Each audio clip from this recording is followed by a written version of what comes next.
Hello. And we're live. We are live. Welcome to the concrete5 Town Hall November 2020. Good to be here. Super cold outside. Winter has come to the Pacific Northwest with a vengeance. But yeah, pretty exciting. We'll jump right into it. You may notice if you are watching the stream that there is a new floating head in our grid. Welcome, Fabian. So, Hello. hey, hello. Some of you all might know Fabian. If you've been around the community, you should probably know Fabian Bitter. We've been working with him for a while on version 9, some other stuff, and reached a point where we thought, man, this guy knows what he is doing, and he is putting in as much work on this stuff as we are. Let us bring him onto the core team. So this month, I'd like to take a moment and welcome Fabian to the core team. Fabian, it's Thank nice. you so much. Hey. It's great to be here. That's nice to hear. So I mean, just do a couple of introduction. Can you tell us, like, I don't know, when did you first learn about concrete, and what's your favorite thing about it, or kind of what your experience has been? Okay, first time I learned about concrete5 was I got a project from Germany. It was a booking portal for outdoor advertisements, and it was a project that was dealing with about 5 million records. So it was a big project, and performance was a big point. And another big point was that it's easy. It should be easy to maintain. So also for non-technical users. And so I was exploring different content management systems, and concrete5 had everything that was required and a lot of things more. Nice. Sweet. Yes. Well, we are thankful to have your help. Anybody who's been tracking the progress on version 9 in GitHub will should recognize the amount of pull requests you've put in, and how great that stuff is looking. So welcome to the team. Good to have you. Yeah. Let's see. Forging right ahead through our new news. 8.5.5. So we had talked about releasing that in October. There's been some back and forth. We are certainly ready to do a release candidate, but I think we are stuck on an issue. Is that right, Andy? Do you want to add some detail? Sure, that is correct. So yeah, 8.5.5 is going to be kind of a maintenance release, quite possibly the last one before version 9, unless there's some reason that we need to do another one to get ready for version 9 when that becomes closer. But unfortunately, there's one issue that we've kind of committed to solve. It is issue number 8787 in GitHub. And there's a lot of back and forth on it. Basically, for some themes, the customized design panel, the theme customizer with all the font pickers and the color pickers and stuff, it does not work for some of those themes. And so we are kind of going back and forth to fix it. We think we have fixed it in the core. We have put in some fixes. I think Fabian actually was part of some of those fixes. And I can confirm that one of the themes affected by this is looking a lot better, is working as expected for me locally. But I've heard just yesterday that and it helped fix another person's issue yesterday, but there's some apparent issue still outstanding with somebody. So we're still going back and forth on that. That's the last kind of blocker for this, because it is affecting people and we'd like to get a fix out for it. So if you have had that experience, check out issue 8787. There is a fix link to it from there, so it's always helpful. If you have experienced that, if you do apply the fix and it fixes your issue, that's helpful to hear about as well. Other than that, yeah, we're raring to go. So hopefully this week, this is just the last remaining thing that we've kind of committed to fix. So awesome. Yeah. Yeah. So this is one of those community moments, fellas. Yes. And ladies. Like, we need we're just a team of humans here with lots of responsibilities. We don't know. We're trying to make it better, but if you are saying, look, that doesn't work for me, we got to hear about it. So please let us know if that fix is actually fixing it, because we certainly don't want to do an 8.5.6 just for this. Yeah, like this one issue on a feature that is not really central to a lot of the CMS experience. So that is what is in the way of the 8.5.5 release candidate. If we had clarity on that, I think it could go out I'm hoping this immediately. week. Yeah, Yeah. it's a very pretty streamlined release apart from this. So yeah. Sweet. Awesome. In more news, what are we doing on the community site? Oh, we are finally focusing on it. It has been, I mean, patience is a virtue. We have been talking and thinking about this since Cascadia, like 2 years ago at this point. So Oh, hello, kitty. it feels great to actually be working on new community stuff. So where are we at? Well, we've got a whole bunch of marketing strategy that we've all agreed to making sense. We've got new comps for almost all of that, like a lot of that kind of middle out type stuff. So new home pages, new my account era, new hosting panel. There's still some kind of technical architecture around some of the e-commerce parts that's being firmed up, but a lot of it is pretty much there. We are actively working on some new hosting infrastructure to replace what we've done for hosting in the past. Some really sexy stuff around, just kind of DevOps focused hosting in the cloud, things that'll let you spin up copies of sites and spin them down, apply updates, and be able to kind of just think about managing your web presence in a different way. So super excited about that. Corbin and Thomas are deep on that, and we're actually moving production sites into that at the end of the month. So there's some real deadlines connected to people who have money, which is always good to get our butts in gear. And we're also looking at the forums as kind of a first iteration to lob off. We're trying very hard to figure out a way to do this where it's not all just magically at once, but we can kind of roll things out and give ourselves chances to launch and improve. So we've talked in the past about moving to away from our old bespoke forum model and into using discourse. Yes. Yes, every that time. is it. I know, right? Every time. And I think for me, there's a real goal to not change much in discourse. We don't know Ruby. And I'm sure we can figure it out and we can find people who do, but the least we have to change, the easier it is to stay on their upgrade path, and that sounds smart. One kind of big, you guys know we like big, different, sexy approaches to things. The one thing that we're still wrestling with here is, can we figure out a way to integrate a chat type experience? I think it's really cool. I think a forum experience makes sense for a lot of posts. If you have some asynchronous communication, hey, I've got a question, 6 hours later, here's an answer. That's great. And obviously Discourse does a good job with that. Sometimes that back and forth gets super fast and you'd almost like it to like organically shift into a quick chat and then post that chat transcript back to the thread.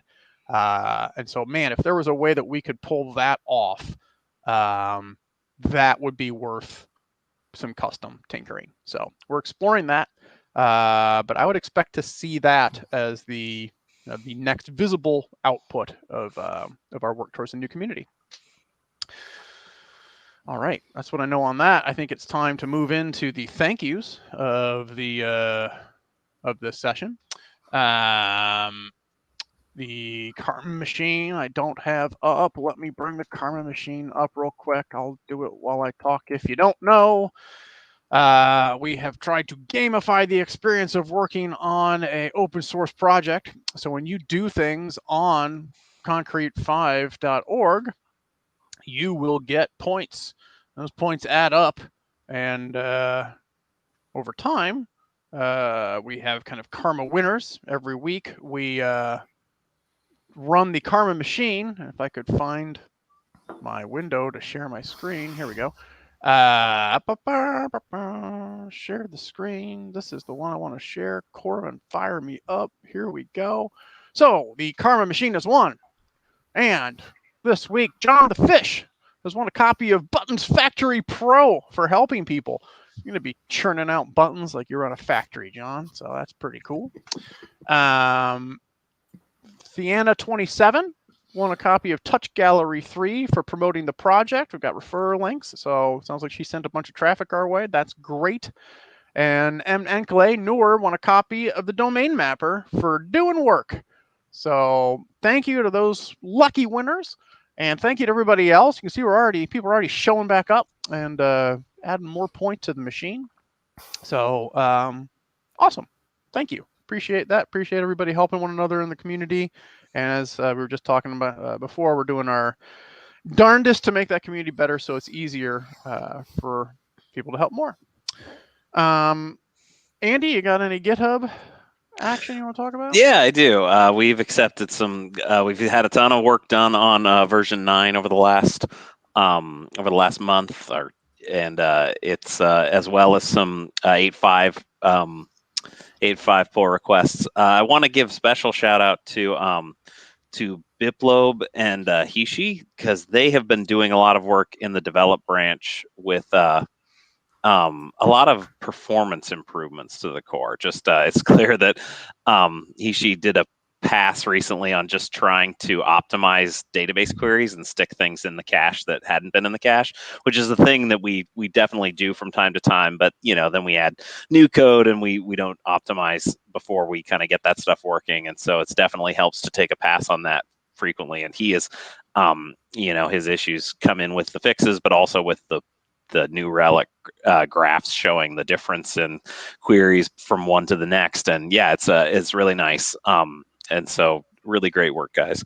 In addition to that, we've got some great work by Fabian, BitterDev, C5 Enlil, concrete5 Russia, Hamed Daragi, John the Fish, M. Lokati, M. Nakale, Rude Zuderlicht, Sharok, Wordish, and Zanweb.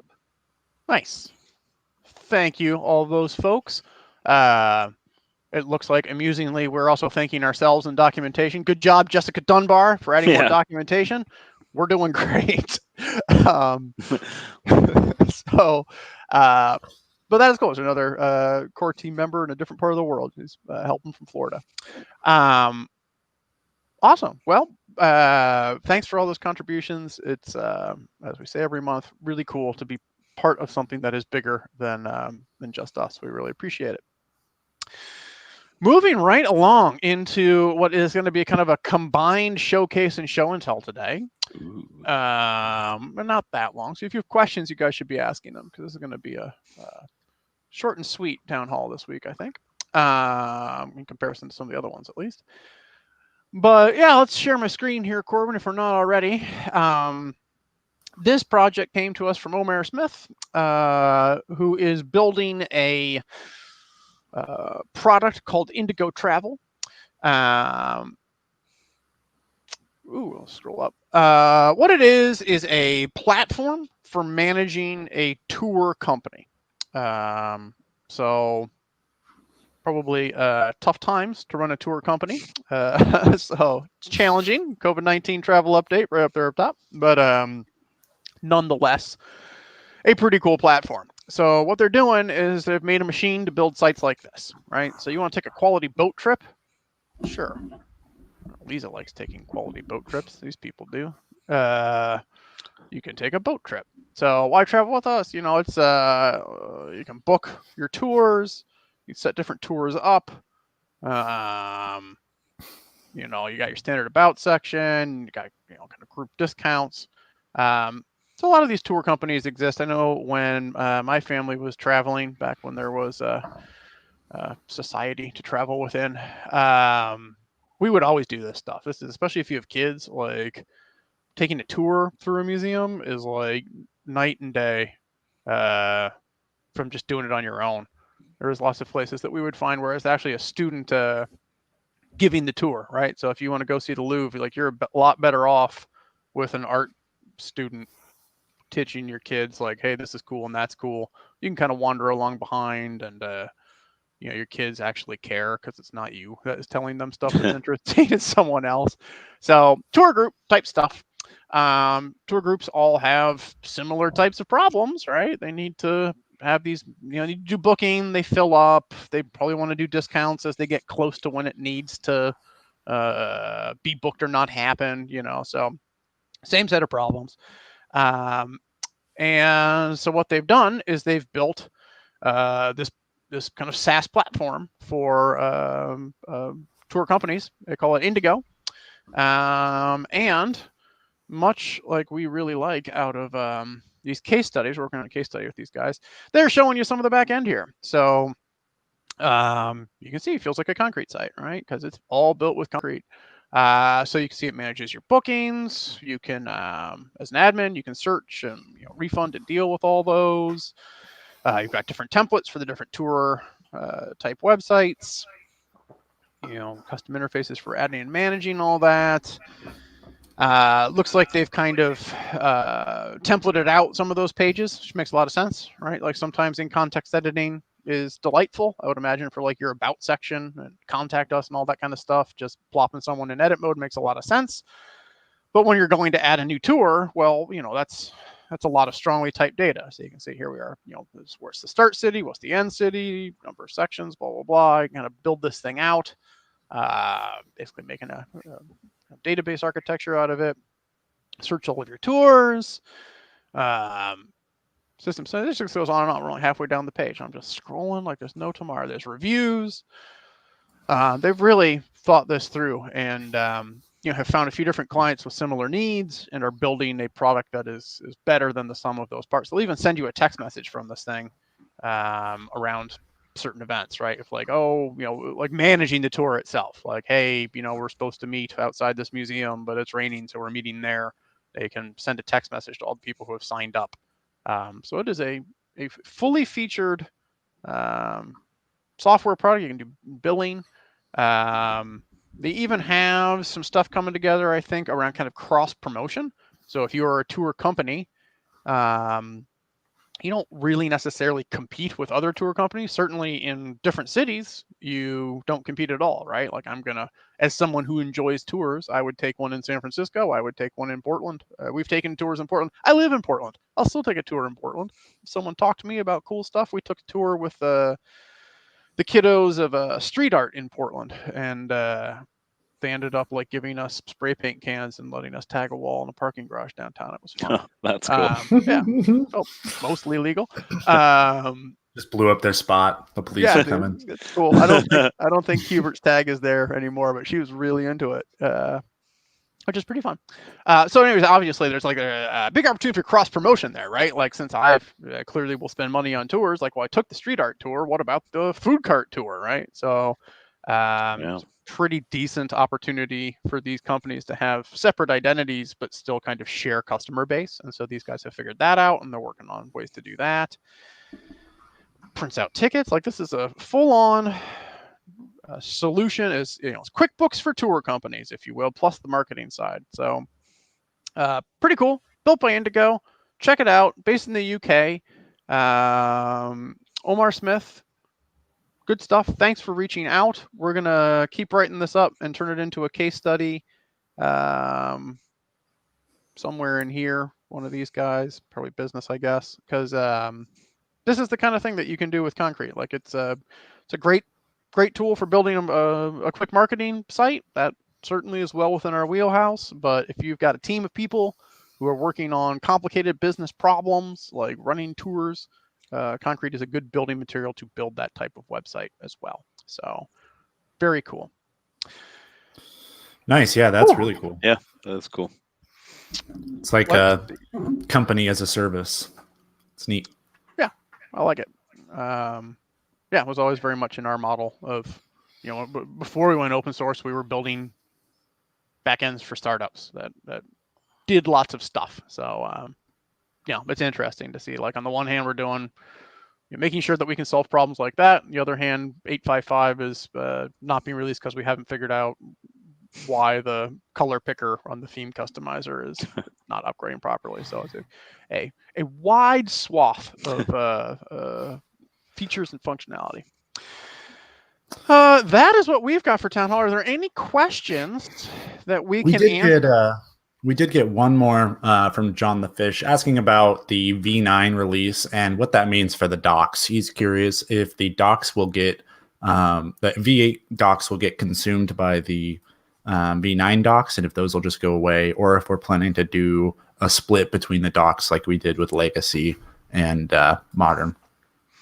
I don't see this as being a shift like Legacy versus Modern. Legacy really is was a legacy release. Almost I struggle to think of any piece of code that was the same post launch, post 5.6 to 5.7 split.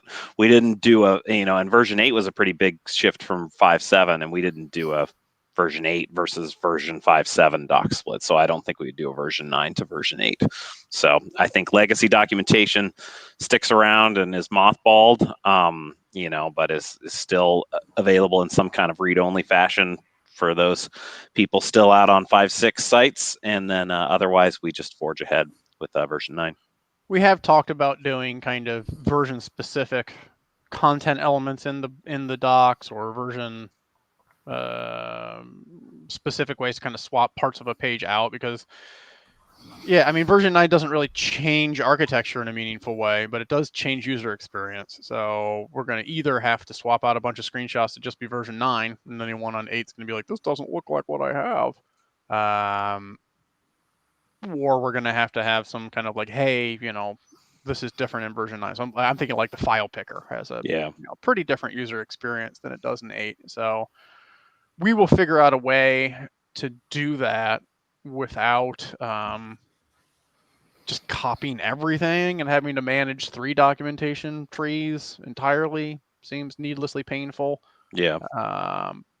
But just blowing away any content around version 8 and 7 sounds it's definitely not a whole new site type of problem where we've got like legacy and V8 documentation and V9. Like, it's definitely not a separate site, but yes, definitely the user guide could have a tree that is version 9 versus version 8, simply because, like you say, all the screenshots, like every screenshot is going to be needed to be updated. And even beyond that, a lot of the user experience has changed a bit, even beyond the kind of aesthetics.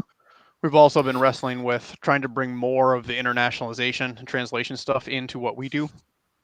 Here at concrete5.org. So yeah, there's definitely been conversations around, if we wanted to have docs in different languages and version specific features, like how complicated does that get? And I don't know if we have a meaningful answer for you beyond, we're worried about that. John has a bit of a follow-up question to that. It's more of a suggestion. He says, could each docs page be tagged with the version it was last updated for? And I think that would be really nice. You mentioned UI is changing and the content on the page is changing to, better represent what's in the core. What I find challenging with docs is when it's not clear when a new feature has been added. And then it's kind of a trial and an error of like, does this feature still exist, or all that kind of stuff. So maybe that's an easy way to get past that kind of thing, where we just have an attribute that we keep on a page and show that somewhere on the page that this was updated last for version 9. So it's a good idea. Yeah, I like that. I think the only challenge with that is, does that mean it no longer applies to version 8? Right? Like, do you get rid of the version 8 screenshots on the file manager and say, look, I updated for version 9, enjoy? Do you make a whole branch, kind of use the internationalization stuff in Concrete5 to make a whole branch, say, okay, that's, as Andy implied, like that's version 8 user guide, this is version 9 user guide, and like, you can override pages as needed. Like, sure, you could do that, but if you also want to translate the whole thing, which is definitely, I think it is a should on our Moscow list, but it is a strong should. Well, now you've got, quite your branches are growing quickly, right? So, struggling with that and the amount of resources available to us to get docs. Certainly don't want to build a bunch of stuff and then leave it half empty. So, but good challenges. We got another question, different subject, but probably equally or even more important. What is Andrew's cat's name? His name is Meow, because we lack imagination. Named himself. Come here, you. I'm getting you. Is that a Maine Coon? It is. You know your felines, Corvin. It's not my first cat. It's a very pretty cat. Oh, thank you. Come here. He wants attention, and this is where he lives, in the basement. He got stuck in he doesn't live exclusively in the basement. He got stuck in a tree recently. Oh my God, that was a time. Yeah, we had to have a cat whisperer come out and get him because he was up in a tree for like 3 days, and and he's like, at first he told us like, no, and it was starting to get cold, and he's like, I've seen cats live below 0 and for 2 weeks in trees, so don't even bother getting me out here. It's not even worth the time. He'll come down. I'm like, isn't this your business, dude? And like, then he did come in, and he like, it was crazy. He like shot beanbags up in the tree, not at the cat to hurt the cat, but to like agitate the cat to try and get him down. And that just made him climb to the top of the tree. So then he climbed the tree basically, and the cat like fell out of the tree because he didn't want the man in the tree. It was a scam, but he got him. He's safe. The kitty is the safe. Portland police approach. Yeah, exactly. Shoot beanbags. That'll fix the situation. Oh man, that was a time. Wow. How did you find the cat whisperer? You know, I think we found him on either Nextdoor, or maybe it's just like we just Googled like Google that. Lake Oswego cat in a tree, and like, yeah, he was like he got to be in his like late 60s, early 70s. Really made me feel bad because I'm like, damn, dude, you're scaling that tree, and I'm just down here like filming it on my phone. That's funny. Yeah, it's pretty amazing. Oh my God, it's amazing. But no, he's safe. But he doesn't go outside as much. Did you submit a 4 out of 5 star review for the cat whisperer on Yelp? I think I gave him a 5-star. Oh, nice. He was pretty. He was. I mean, he got that cat out of that tree, and that's what we needed. Brought his own beanbags. Yeah. Would shooting like flinging stuff over the branches. It was crazy. Oh my God. It was so funny. Yeah. We did get one more. Oh yeah. Okay. If we have the energy for it. Oh yeah. Catalysis asks, any changes planned for the block design pop-up? I don't think this is related to documentation. I think this is specifically related to the interface in the core. He's saying it would be great to see visibility, some visibility Bootstrap 4 classes available, and things like that in that block design pop-up. I think a lot of that stuff is just built into the theme. If it's not showing up in version 9, it's probably just because we haven't added it to the like we stripped out a bunch of stuff from the theme as we were rebuilding it for Bootstrap 4, and we just haven't put it back in. I know that like responsive visibility classes and things are part of the themes class, and we stripped out a lot of that stuff as we were getting into Bootstrap 4. So I think that's probably I don't think we're planning a huge overhaul of that functionality, but definitely trying to bring back the stuff that did work and still works in Bootstrap 4 is something you can expect to see. Maybe Nice. GitHub issue, I think, would be the best way to make Yeah, sure definitely. we don't miss whatever you're shooting for. Yeah. Is to make sure there's a GitHub issue. Nice. Well, that's it. Masuva did ask where you even get a beanbag gun, but I don't know that any of us have the answer to that. Maybe Andrew. It was more of I mean, it wasn't like an assault rifle with the beanbag adapter on the front. It was more like he had these beanbags attached to strings that he would like use a sling kind. I don't know. He's a cat whisperer. What can I say? He had all these tools. He had tools. That's almost even more badass than a beanbag assault rifle. Is just with sling with accuracy. Yeah, no, and like it was so sketchy because like this was in the backyard of our neighbor's yard, who we're kind of on like middling terms with, and like so this is the perfect way to get closer. And we had already asked them if would it be cool if we saved our cat from your, and the guy was like, yeah, that's fine. We're just traipsing around throwing stuff in his tree, and like branches are falling everywhere. I'm like, this is sketchy, dude. We got to get this cat out and get the hell out of here. I'm imagining the bounty hunter from Raising Arizona with the motorcycle and the Oh man, yeah, bean bag. kind of like that. A little more like Cascadia, Pacific Northwest retiree vibe, but a bit of a bad boy. Yeah, all right. All right. Well, that's the last. great Other than note. the love for Fabian in the YouTube comments, we got a lot of people saying hi to Fabian. But other than that, yeah, I think that's our last question. Sweet. Cool. Well, it's great to have Fabian on the team. Yes. Super excited to be growing and building new stuff. Super excited to be focused on the community things, and things are going to start to come together here end of the year, first quarter of next. We are eager for version 9 to be out there. So yeah, make those GitHub issues. If there's things in the back of your mind that you're like, oh boy, I assume that they're going to bring back blah, blah, blah, or I'm worried that they didn't remember this thing that matters to me. Chances are we don't know what you're worried about. No idea what's going on. So make a GitHub issue. Speak up or forever hold your peace, because we are moving. Awesome. I guess we will see you in December. Wow. Crazy. Oh man, almost done with 2020. I hadn't considered that. Yeah. December is so the next fast. town hall. See you then. Thank you very much. Thank you, everybody. Thanks, everybody.